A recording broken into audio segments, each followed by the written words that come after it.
the second part of that conversation, and that is make sure that you are player focused. That does not mean that you are a player's coach, right?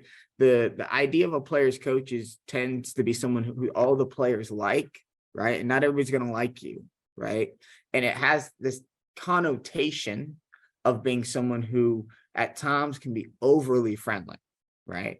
That is not what I mean by being player focused or player centric, right? What that means is that your moments when you get into a program have to be focused on interacting with the players and making sure they understand your standards and why your standards matter, right? You have to make your standards matter to them. And you also have to figure out what do those players interact with best, right? They may be visual learners, right? You may not be able to throw something up on a PowerPoint screen or talk to them in a manner that allows them to understand and digest the cultural values and principles of your organization. You may have to take them out and about and show them, right? You may need to talk with some players one-on-one, which is something I thought I tried to do a good job of, is talking to players one-on-one on a consistent basis to get them to have an understanding of where you are coming from a cultural perspective, right? Before you have your first defensive or team meeting, you need to interact with those players in an intimate setting.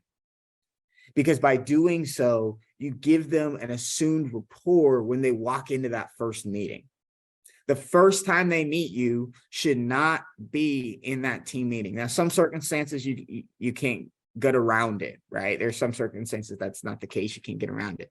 But as much as possible, you want to create intimate, close settings to create social interactions whereby the players begin to respect and have the expectations that you desire, right?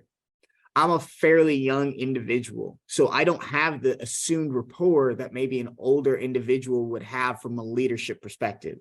I can't say on my resume I've been to 25 different places and I'm 55 or 45 years old.